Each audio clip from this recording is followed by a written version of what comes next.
Shanghai, 2008. A sprawling metropolis of 20 million people, bustling with life and anticipation. The city was gearing up to join Beijing, the host city of the Olympics, in celebrating this historic event. But amidst the excitement, an event unfolded that would cast a shadow over the festivities. In the late hours of July 6th and into the early morning of July 7th, within the walls of a high-rise apartment building in Changning District, a tragedy began to unfold. Welcome to It's Not Well in China. I'm Robin. I'm Noah. It started with a mysterious phone call. At 11:55 p.m. on July 6th, the Shanghai police received an unusual report.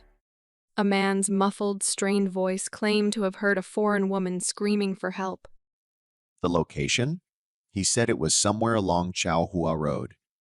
But before officers could ask for more details, the call abruptly ended. A classic setup for a mystery, isn't it? Except this was no movie. Police traced the call to a public phone booth at the intersection of Fa Chen Road and Tingxi Road. They dispatched officers to investigate but found nothing. Fast forward to 5 a.m. on July 7th.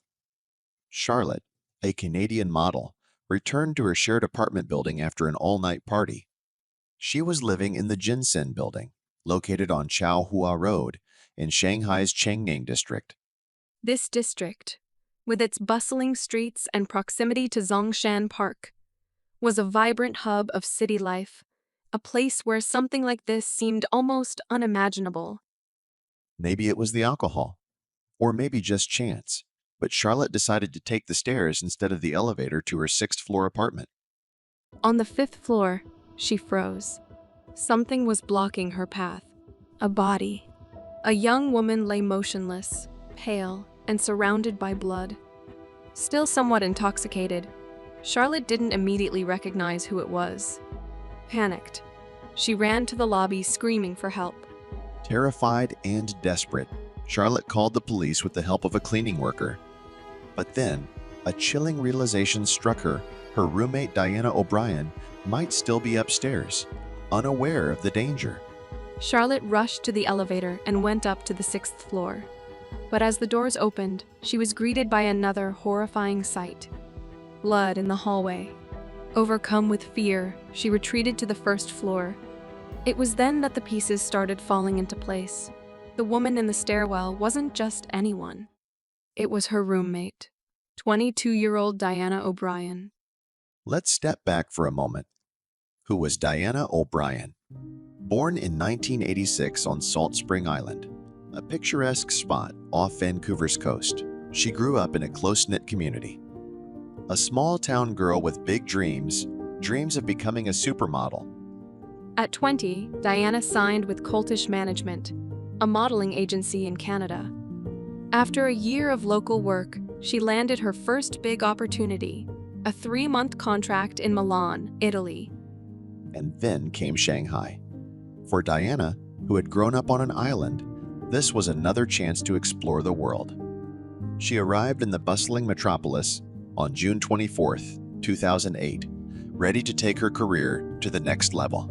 13 days. That's all the time Diana had in Shanghai before her life was tragically cut short. Diana was working with JH Model Agency, a small Taiwanese-run agency with just 3 models under its management, Diana, Charlotte, and 1 male model. The agency set up the 2 women in a 6th-floor apartment at the Jinsen building, where they each earned about $1,000 a month and paid $300 in rent. Next, the forensic evidence told a darker story. The autopsy revealed that Diana died from massive blood loss caused by multiple stab wounds to her chest. The weapon? A single-edged blade, around 2 centimeters wide and at least 8 centimeters long. There was no evidence of sexual assault, either before or after her death. However, defensive wounds on her arms and hands painted a harrowing picture. Diana had fought fiercely for her life. The attack began inside her apartment and ended tragically in the stairwell outside. And here's something that still baffles investigators. There were no signs of forced entry. The locks on both the apartment door and Diana's room door were intact. The doors were wide open when police arrived. The crime scene was haunting. Blood patterns inside the apartment suggested a desperate struggle. The front door handle was smeared with blood, and droplets led from the living room to the kitchen, where diluted blood was found in the sink. On the white sofa, there were faint bloodstains, while Diana's bedroom showed splatters on the bedspread and headboard. Yet, Charlotte's locked bedroom remained completely undisturbed. It's like the scene of a desperate escape.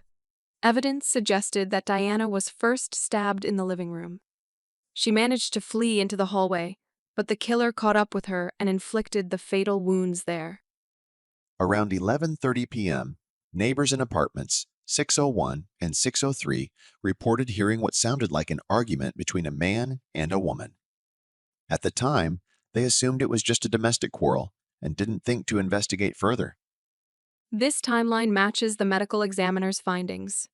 Diana likely died between 11 p.m. and midnight. But there's another layer to the mystery. Diana's room showed clear signs of someone searching for something. Her wardrobe, travel bag, and white wallet had been rummaged through, with blood smears left behind. Her wallet was empty, and her phone was discovered under the bed. So this wasn't just a random act of violence. The evidence made it clear the killer was searching for something. And that brings us back to the mysterious phone call. The one made just blocks away from the Jinsen building, reporting a foreign woman screaming for help. Could it have been about Diana? That's the question. Diana was attacked inside the building. Could her cries for help have traveled far enough for someone on the street to hear them? Or could it have been something more sinister? Consider this possibility. What if the caller was the killer himself?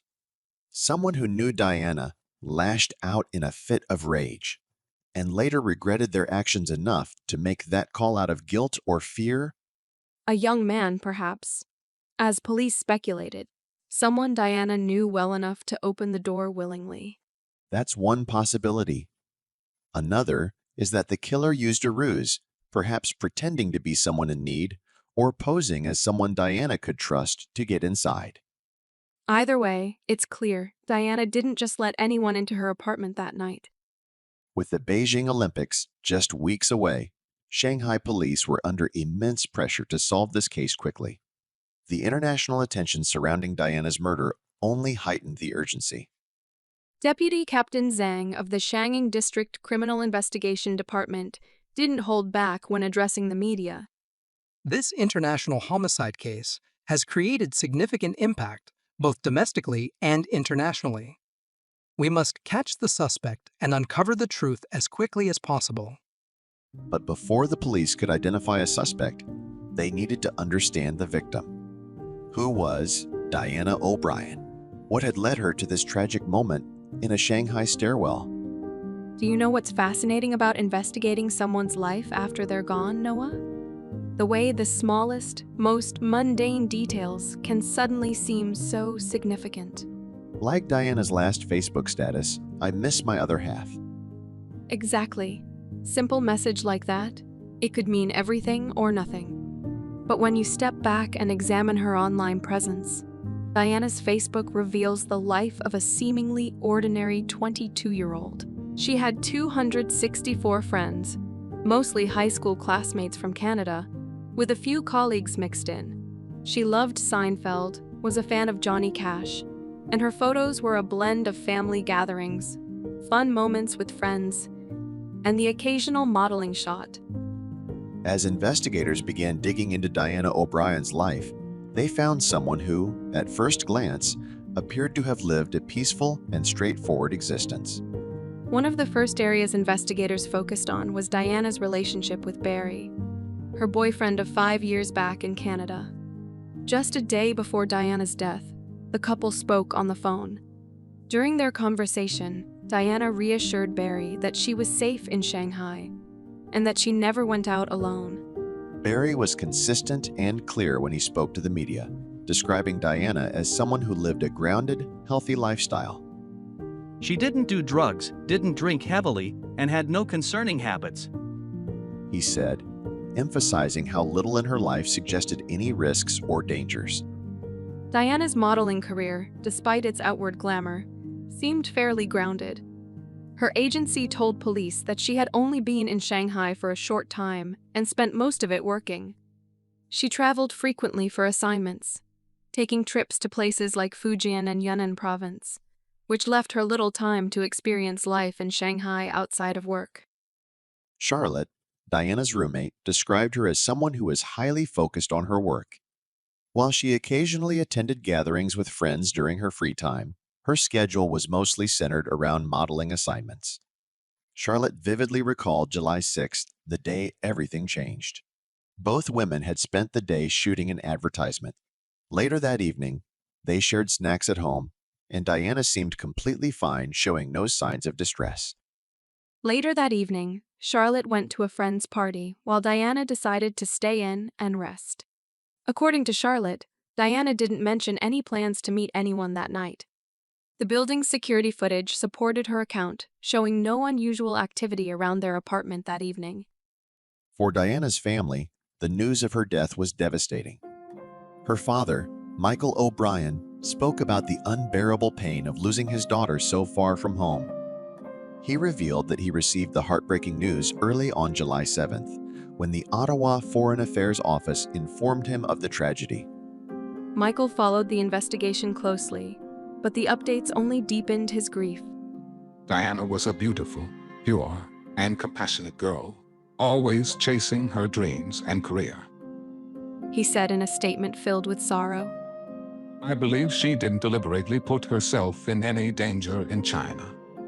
I just hope the Chinese police can catch the killer as soon as possible. Barry's descriptions of Diana were heartfelt and consistent. He emphasized her grounded character, stating firmly, She didn't do drugs, didn't drink heavily, and had no concerning habits. but as investigators delved deeper, conflicting accounts about Diana's work environment began to emerge. One of the key revelations was about the whiskey promotion gigs. According to Charlotte, both she and Diana had voiced frustration about certain assignments. Their modeling agency had occasionally arranged for them to dance in bars and promote whiskey, tasks they felt were outside the scope of typical modeling work. But Barry disputed this perspective, insisting Diana had never expressed dissatisfaction to him. And then there were the emails. Diana's friend Melanie revealed that Diana had privately expressed her frustrations about wearing long dresses and dancing at hotel openings or product launches. These tasks, Diana wrote, were far from what she had envisioned when she came to Shanghai to pursue a modeling career. But Barbara Kultish, the head of Diana's Canadian modeling agency, offered a very different perspective. She described Diana as experienced and confident in navigating her career. Diana knew how to handle herself, and she always had the ability to say no to jobs she didn't feel comfortable with. Barbara explained, casting doubt on the claims of dissatisfaction. Basically, Diana's life was pretty straightforward.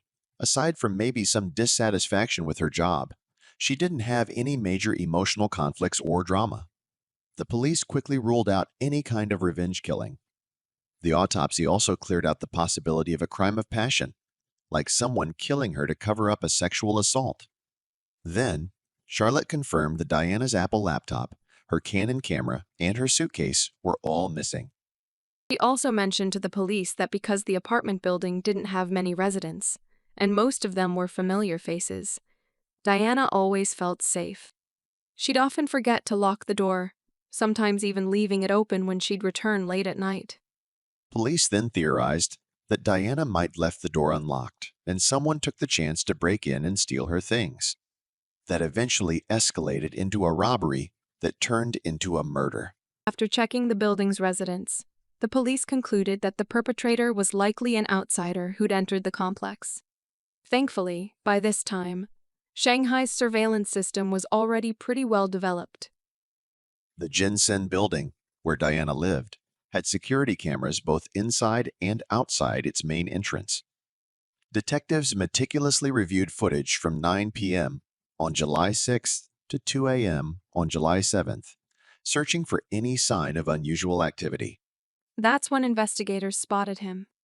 11:03 p.m., a man dressed all in black with distinctive white shoes entering the building. At 11:47 p.m., he reappeared, leaving the building. The timing perfectly aligned with Diana's estimated time of death. When they analyzed his entrance and exit footage, something immediately stood out. His black shirt had a new tear on the left side, and there were liquid stains that hadn't been there before. These new details raised immediate questions about what might have occurred during the time he was inside Diana's apartment. What puzzled investigators was what came next. The man left empty-handed. Remember, Diana's Apple laptop, Canon camera, and suitcase were all missing. And dressed in light summer clothing, he had no way to conceal those items as he exited. Then came the chilling twist. At 3:57 a.m. on July 7th, the same man reappeared on surveillance footage, this time on a bicycle. He circled the building entrance multiple times, peering inside before riding away. Just minutes later, at 4:06 a.m., he returned on foot. At 4:37 a.m., he emerged one final time, this time pulling a suitcase. He hailed a taxi and disappeared into the night. When police showed the footage to Charlotte, she confirmed immediately that suitcase matched Diana's missing one exactly. This discovery solidified investigators' belief that this man was directly involved in Diana's death. The repeated returns to the crime scene revealed something crucial. This wasn't the work of a professional criminal. It was someone local, familiar with the area, likely operating impulsively rather than with a calculated plan. With this in mind, investigators widened their search to nearby surveillance cameras. They tracked the man's movements after he left the Jinsen building at 11:47 p.m. His trail led them south from Changying District to Shuhui, and finally to Minhang District. The turning point came at an internet cafe on Wuzong Road. Surveillance footage showed him entering at 11:47 p.m. and leaving at 3:16 a.m., explaining the gap in his appearances at the crime scene. But the real breakthrough came during a canvassing operation near Chaohua Road. Police showed the surveillance photos at a local tea house. One employee recognized him instantly. He had worked there briefly as a server, but quit on June 23. The tea house records identified him as Chen Zifeng, claiming to be from Langxi County in Anhui Province. But when police checked with authorities there, they found no record of such a person. His ID was fake. At this point, investigators had a face, a fake name, and his movements. But his real identity remained elusive. Somewhere in the vast expanse of China, a killer was trying to disappear. You know what amazes me about this case, Noah? How a single conversation between coworkers at a tea house would eventually crack it wide open. The second employee who remembered Chen Zifeng mentioning Huchu City? Exactly. One casual break room chat about working in Huchu City's children's clothing factories before coming to Shanghai, that's what gave police their next lead. The suspect had mentioned having a cousin still working there. And now the investigation splits into two teams, one heading to Huchu to track down this mysterious cousin, another to Langxi County to dig into the suspect's real identity. Huchu City is located in Zhejiang Province, a neighboring province of Shanghai. And Huchu is about 150 kilometers away from Shanghai. The city's clothing factories are concentrated in Chai Li Town. But here's the challenge. Dozens of factories. Hundreds of workers from Langxi County, and they all knew each other. One wrong move, one whispered warning. And their suspect could vanish forever. So, they got creative, didn't they? They remembered his love of internet cafes, how he'd spend hours gaming in Shanghai. Starting at 10:30 p.m., they mobilized over 40 officers to search every internet cafe in Chai Li Town. Hours of searching, coming up empty, until a local household registration officer recognized him from the surveillance photos. Said he'd seen the guy at a children's clothing factory on Kaishuan Road 2 years earlier. At the factory, they didn't find their suspect. But they found something just as valuable: 4 of his relatives. And after careful questioning, they finally got his real name: Chen Jun, from Stonetown in Langshi County. 3 days after Diana's body was discovered, they finally had a name. But where was he? Police theorized he might have gone home, so at 4 a.m., July 11th, the exhausted investigation team traveled from Huchu City to Langshi County to meet up with another team. And here's where fate threw in a plot twist that you couldn't make up if you tried. The ID card renewal. Can you believe it? They checked with the local police station, and an officer mentioned that Chen Jun had just been there the day before, applying for a new ID card. He was due to pick it up at 8 a.m. that very morning. 7:55 a.m. Chen Jun walked into the police station. Officers were waiting at every exit. Game over. In his room, they found everything: the spring-loaded knife used in the murder, Diana's Canon camera, clothes, some Canadian dollars, and her suitcase. The only missing item was her laptop, which they later recovered in Huchu City, where he had sold it. It turned out that Chen Jun did not return directly to Langshi County from Shanghai. Instead, he stopped in Huchu City, which lies right between Shanghai and Langshi County, sold Diana's laptop there, and then continued on to Langshi. Chen Jun was just 18 years old. Dropped out in 9th grade, left home at 16 to work. Factory jobs, server jobs, nothing ever stuck. His confession revealed the tragic randomness of it all. On June 20th, he quit his job at the tea house, intending to return home to Anhui Province, but he was broke. Desperate for travel money, he decided to steal. He entered the Jinsen building, walked up to the 6th floor, and found the door to apartment 602 unlocked. He walked in and grabbed a laptop, intending to make a quick escape. Then, Diana emerged from her room. Unaware of the danger, she smiled and said something in English. Startled, he demanded money in Chinese, using hand gestures to make himself understood. But she kept smiling and talking, unaware of his intent. Panic set in. He pulled out a knife and tried to cover her mouth. She screamed and struggled. And in that moment, everything changed. She ran, wounded, into the stairwell. He followed and stabbed her again. He took a few dozen yuan from her wallet and fled. That's what gets me. Hours later, he passed her body in the stairwell, while stealing more of her belongings, using the money to buy a ticket to Huchu City because it was cheaper than going straight home to Langshi. He later sold Diana's laptop in Huchu, and with the proceeds, he finally returned to his hometown. November 17th, 2008, Shanghai No. 1, Intermediate People's Court. Chen Jun's defense team tried to argue for leniency based on that warning call to the police. But prosecutors pushed back hard. He had been deliberately vague about the location, and more importantly, he had returned to steal more items while Diana lay dead in the stairwell. The original sentence was death. However, in an extraordinary act of mercy, and after consulting with Diana's parents, the court commuted it to a suspended death sentence. In China, a suspended death sentence usually means that, in most cases, it will be reduced to life imprisonment. A young woman's dreams ended, a family's lives forever changed, all because of an unlocked door and a train ticket home. So many little moments that could have gone differently.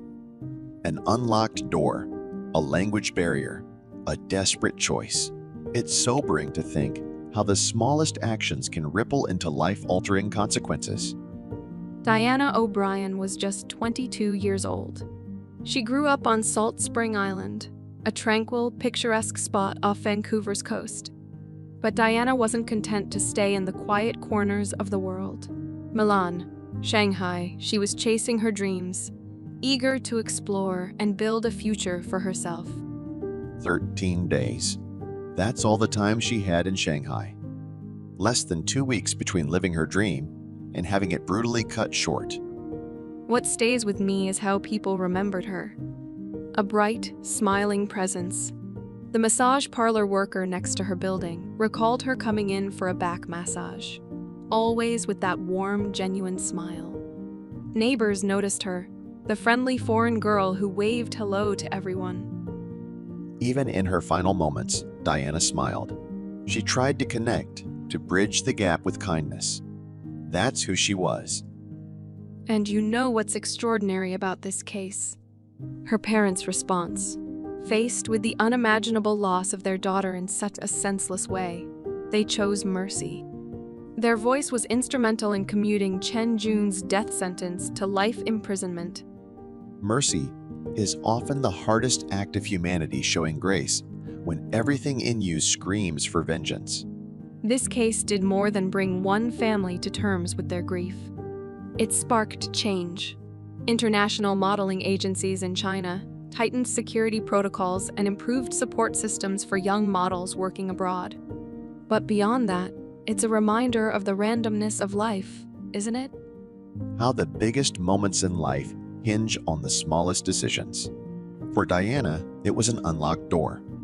For Chen Jun, a desperate choice to steal instead of asking for help. Two lives that should never have crossed paths, forever altered in mere minutes. Diana's last Facebook status read, "I miss my other half," referring to Barry, her boyfriend of 5 years. She was so close to going home. Her ticket was already bought. She was just finishing her final assignments. You know what Barry said about her? She was pursuing her dreams and career.